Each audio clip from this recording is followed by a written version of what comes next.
Hey everybody, welcome back to learn to compete. My name is Hardev Singh Thakur और आज हम जिस टॉपिक की बात करने वाले हैं वो है difference between GDP, GNP and GNI. बहुत बार क्या होता है, स्टूडेंट इन तीनों टर्म्स में क्या हो जाते हैं, कंफ्यूज हो जाते हैं। मैंने सोचा कि इस टॉपिक को अलग से डिस्कस किया जाए। So let's start. पहले हम लास्ट वाली वीडियो में डिस्कस कर चुके हैं कि जीडीपी क्या होता है, जीएनपी क्या होता है, एनडीपी क्या होता है और एनएनपी क्या होता है। इन चारों चीज़ों की वैल्यू हमने मार्केट प्राइस पे भी निकाली और हमने इनको फैक्टर कॉस्ट पे भी कैलकुलेट करके बताया था कि कैसे कैलकुलेट करते हैं। लास्ट वीडियो में आपको बताना भूल गया था कि एनडीपी एट फैक्टर कॉस्ट को हम कहते हैं डोमेस्टिक इनकम, वहीं एनएनपी एट फैक्टर कॉस्ट को हम कहते हैं नेशनल इनकम। अब इस वीडियो में जो हम बात करने वाले हैं वो हम करने वाले हैं जीडीपी, जीएनपी और जीएनआई के बारे में। जीएनआई हमने लास्ट वीडियो में डिस्कस नहीं किया था क्योंकि ये थोड़ा अलग कंसेप्ट है। ओके, मोस्टली क्या होता है, ज़्यादातर जीएनआई और जीएनपी को सेम माना जाता है, लेकिन इसमें माइनर सा डिफरेंस है, वो हम डिस्कस करेंगे क्या है। तो हम तीनों का डिफरेंस देखेंगे कि जीडीपी, जीएनपी और जीएनआई में बेसिकली डिफरेंस होता क्या है। So let's start. सबसे पहले बात करते हैं जीडीपी की। जीडीपी की डेफिनेशन अगर देखें हम, it is the money value of all final goods and services produced by normal resident as well as non resident in the domestic territory of a country. इसका क्या मतलब हुआ? इसका मतलब हुआ कि एक कंट्री के अंदर, मान लीजिए अगर हम इंडिया की बात करें, ये इंडिया का मैप है।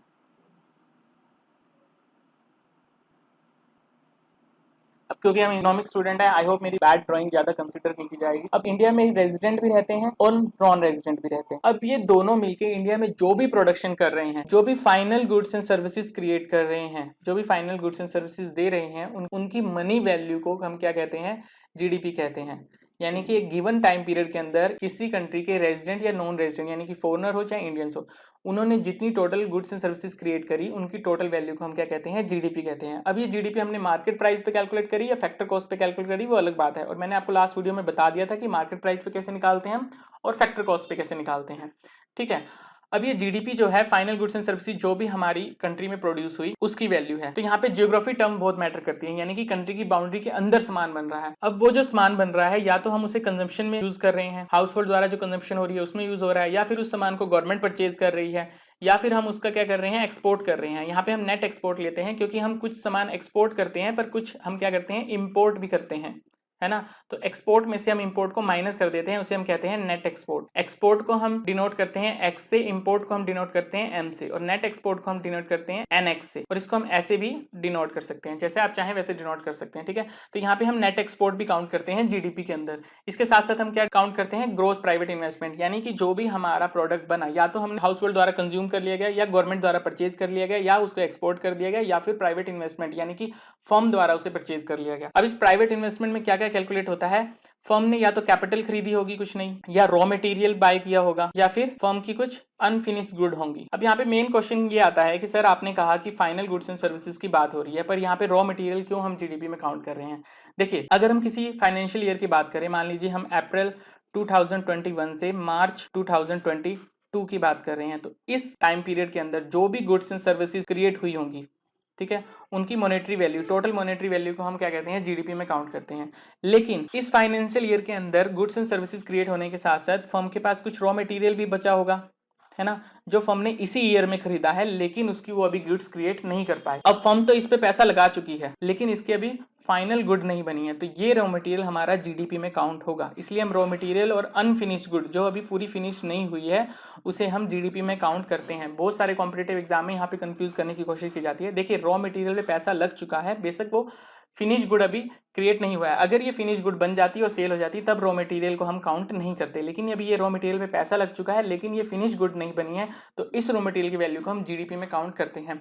तो ये जो चारों टर्म है, इनको मिला के हमारे पास आती है जीडीपी एट मार्केट प्राइस। अगर हम इसे फैक्टर कॉस्ट पे निकाल रहे हैं तो इसे जीडीपी एट फैक्टर कॉस्ट कहेंगे, अगर मार्केट प्राइस पे निकाल रहे हैं तो इसे जीडीपी एट मार्केट प्राइस कहेंगे। तो ये तो हुई जीडीपी की बात। अब हम बात कर लेते हैं जीएनपी की, यानी कि ग्रोस नेशनल प्रोडक्ट की। देखिए, जीडीपी में हमने बात की थी कि कंट्री की बाउंड्री के अंदर जो भी प्रोडक्ट बन रहा है उनकी टोटल मनी वैल्यू, ठीक है, जो भी फाइनल गुड्स एंड सर्विसेज बन रही हैं उनकी मनी वैल्यू, चाहे उसे रेजिडेंट बना रहे थे चाहे नॉन रेजिडेंट बना रहे थे, ये मैटर नहीं करता। लेकिन जीएनपी क्या कहता है, जीएनपी कहता है कंट्री के रेजिडेंट द्वारा बनाई गई गुड्स एंड सर्विसेज की मॉनेटरी वैल्यू।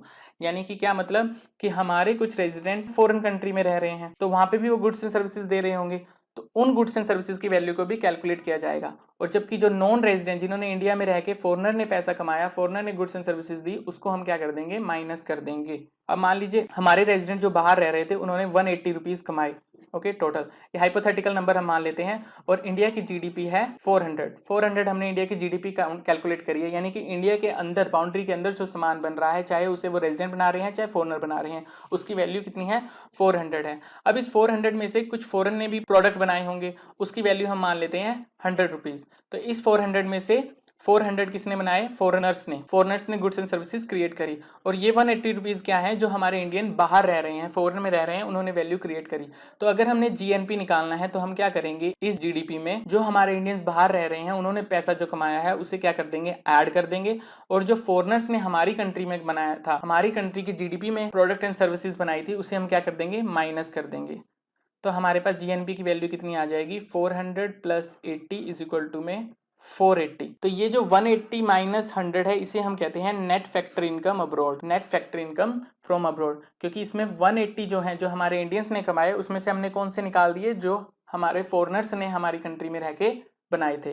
तो इस हिसाब से हमें मिल जाती है जीएनपी। तो इस जीडीपी में क्या चीज एक्स्ट्रा ऐड होगी, net factory income abroad add होगी। तो अब ये बन जाता है जीएनपी। अब next most important and most difficult concept क्या है, जीएनआई का, जिसे हम कहते हैं ग्रॉस नेशनल इनकम।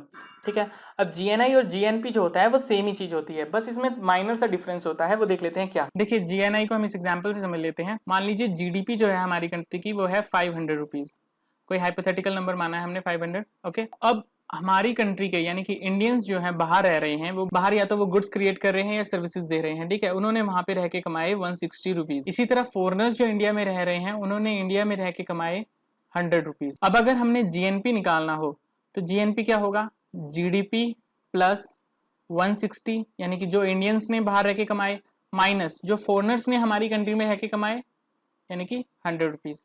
तो इसका क्या आंसर आ जाएगा, 560 रुपीज। तो हमारा जीएनपी कितना आ गया, 560। अब अगर हमने जीएनआई निकालना है तो जीएनआई क्या कहता है, जीएनआई कहता है जो हमारे इंडियंस बाहर रह रहे हैं, उन्होंने अगर 160 रुपीज कमाए और उस 160 में से 80 रुपीज बाहर खर्च कर दिए और 80 रुपीज हमारे इंडिया में भेजे, तो हम इस 80 रुपीज को जो उन्होंने बाहर रह के खर्च करे उसे काउंट नहीं करेंगे, सिर्फ उसे काउंट करेंगे जो उन्होंने इंडिया में भेजे।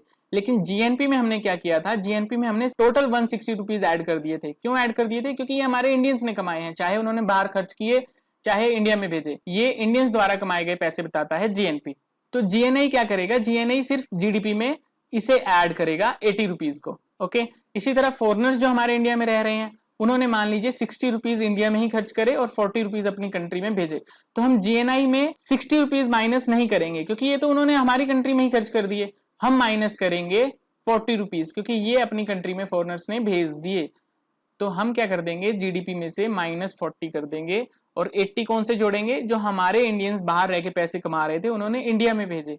ठीक है, तो यहाँ पे वैल्यू आ जाएगी 540 रुपीज। तो आप देख सकते हैं जीएनआई की वैल्यू आ गई 540 रुपीज, जबकि जीएनपी की वैल्यू आ गई 560 रुपीज। तो आई होप आप लोगों को इन दोनों में डिफरेंस समझ में आ गया होगा। सबसे ज्यादा कंफ्यूजन ही हमें जीएनपी और जीएनआई में आती है। तो याद रखिएगा जीएनपी कैसे निकालते हैं और जीएनआई कैसे निकालते हैं। वर्ल्ड बैंक भी जो है जीएनआई पर कैपिटा यूज करता है, तो ये बेटर मेजर है जीडीपी और जीएनपी की कंपेरिजन, तो इसलिए जीएनआई को बहुत ज्यादा यूज किया जाता है। यहाँ पे एक आप क्वेश्चन आपके लिए है, अगर मान लीजिए कंट्री की हमारी जीडीपी 300 रुपीज है और हमारे इंडियंस बाहर रह के कमा रहे हैं 80 रुपीज और फॉरेनर्स हमारी कंट्री में कमा रहे हैं 60 रुपीज, तो जीएनपी की क्या वैल्यू होगी, ये आपने बताना है कमेंट सेक्शन में। आई होप आप लोगों को समझ में आ गया होगा। अगर कोई कंफ्यूजन है, let us know in the comment section. मिलते हैं नेक्स्ट वीडियो में, तब तक बी सेफ, कीप लर्निंग। जय हिंद, धन्यवाद।